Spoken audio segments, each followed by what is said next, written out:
Welcome to another recap, and guys, this movie hits differently. A Bride for the Season had me smiling from start to finish with all the unexpected twists and turns.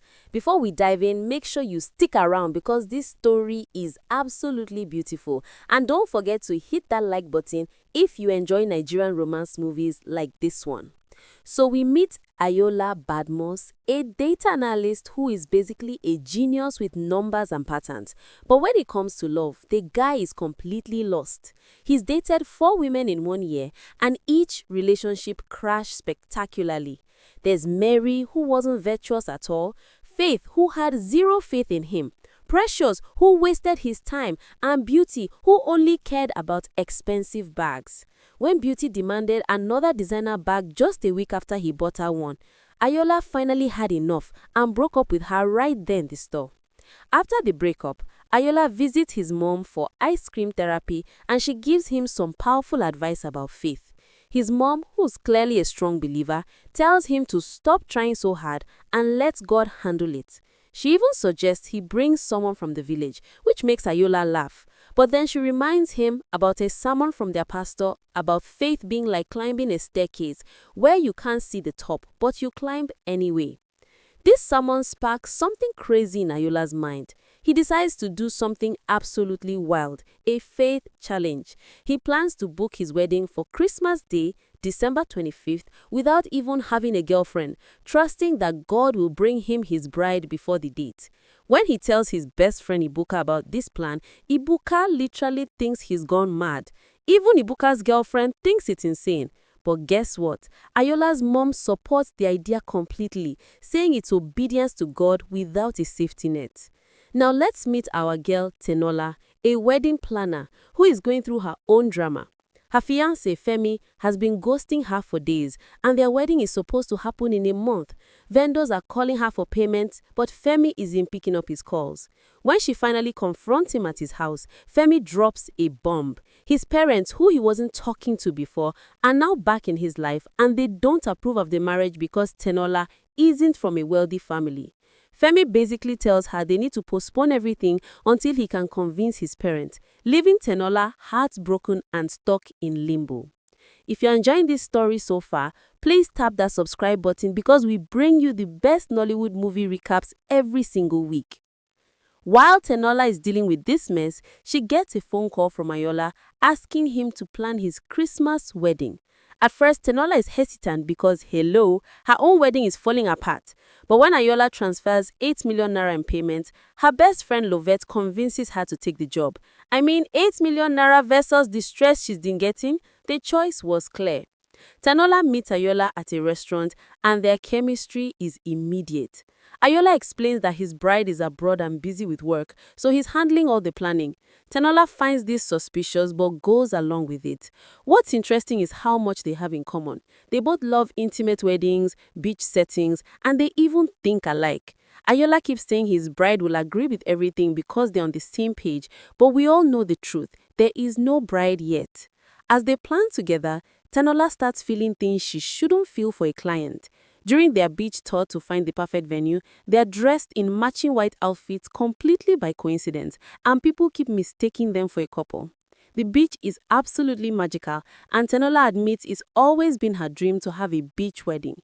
Ayola opens up about his mom's heart condition and how he wants her to see him married and meet his grandkids before it's too late. This emotional moment leads to a hug, and you can feel the connection building between them.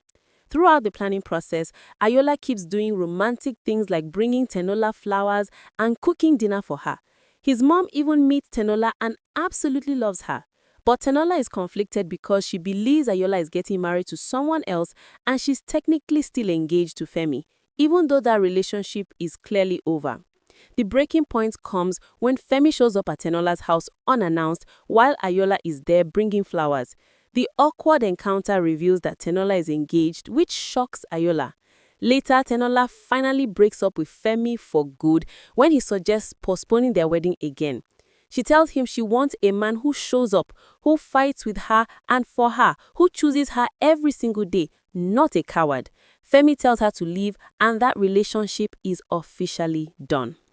Make sure you're still with me because the ending is absolutely incredible. And if you haven't liked this video yet, please do it now to support the channel. On Christmas Day, the wedding venue is set up beautifully on the beach, but there's no bride. Guests start leaving, thinking it's all a joke. Ayola sits there looking defeated, wondering if he missed God's message.